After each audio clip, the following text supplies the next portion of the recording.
یہ آپ کا جلسہ جو ہر سال محرم الحرام میں فضائل اہل بیت پر کیا جاتا ہے. کون ہے وہ اہل بیت؟ حضور پاک صلی اللہ تعالیٰ علیہ وسلم کا وہ گھرانہ جن کی عظمت کی آج ہم قسمیں اٹھاتے ہیں، جن کی پاکی اور بزرگی کی باتیں آج ہم کرتے ہیں. لیکن کیا کبھی آپ نے یہ دیکھا کہ ان کی قربانیاں کتنی؟ اہل بیت میں سے مولا علی کرم اللہ وجہہ الکریم شہید ہیں، بڑے بیٹے امام حسن شہید ہیں، دوسرے بیٹے امام حسین شہید ہیں، نیچے نسل میں آؤ زید ابن علی شہید ہیں. سب ظلمن شہید کیے ہوئے لوگ ہیں. اہل بیت کا پورا گھرانہ اسلام کے لیے قربان ہوا ہے.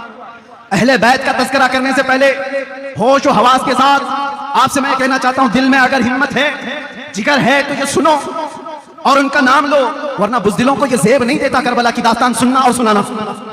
بزدلوں کا شیوا نہیں ہے یہ. کربلا رونے دھونے اور ماتم کرنے کے لیے نہیں سنائے جاتے. کربلا اس لیے سنائے جاتے ہیں کہ بجھے ہوئے دلوں میں ایمان تازہ ہو جائے، 80 سال کا بوڑھا 25 سال کا جوان لگنے لگے، اس کے اندر جذبہ ہو حق کے ساتھ کھڑے ہونے کا اور باطل سے ڈٹ کر مقابلہ کرنے کا. یہی اہل بیت اطہار کا میسج ہے ہر زمانے میں. میرے عزیزوں، میں چند مثالیں آپ کو دوں. سیدنا علی مرتضیٰ رضی اللہ تعالیٰ عنہ کو ظلماً شہید کیا گیا کہ نہیں؟ مسجد میں شہید کیا گیا. آپ کے بڑے بیٹے سیدنا امام حسن مجتبیٰ رضی اللہ تعالیٰ عنہ کس بات پر؟ زہر دے کر کے شہید کیا گیا ہے. ایک بار نہیں 5 بار زہر دیا گیا تھا. امام حسن کی انتڑیاں کٹ کر کے منہ سے باہر آتی تھی. یہ رسول اللہ کے نواسے کی بات کر رہا ہوں، اور میرے آقا صلی اللہ تعالیٰ علیہ وسلم کے دوسرے نواسے سیدنا امام حسین، ان کا واقعہ تو پوری دنیا بھر میں ایسا مشہور ہے جیسے سورج کی روشنی مشہور ہے. امت مسلمہ کیا دوسرے غیر مذاہب والے بھی جانتے ہیں امام حسین کی شہادت کو.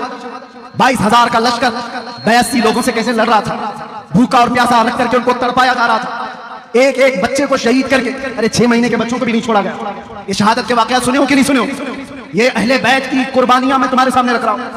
وہ اس لیے رکھ رہا ہوں کہ اہل بیت کا نام لیتے ہو تو پھر گھر میں گرم روٹیاں اور مرغ کھا کر کے دین کی بات کرنا، یہ اہل بیت کی محبت نہیں. تم سے قربانیاں مانگی جائیں گی. اگر تم سچے محب اہل بیت ہو، ہر زمانے کے یزید کے ساتھ لڑنے کی طاقت بھی ہونی چاہیے، ہر فتنوں کے بادشاہ سے مقابلہ کرنے کی طاقت ہونی چاہیے. آپ کو پتہ ہے امام حسین مجتبیٰ رضی اللہ تعالیٰ عنہ اپنے جوان بیٹوں کے ساتھ شہید ہوئے ہیں کربلا کے میدان میں. بچہ کون تھا؟ صرف امام زین العابدین بیٹوں. اور اس کے بعد آپ کی اولاد ہوئی. امام زین العابدین کے بیٹے تھے سیدنا زید، جو امام باقر کے بھائی ہیں.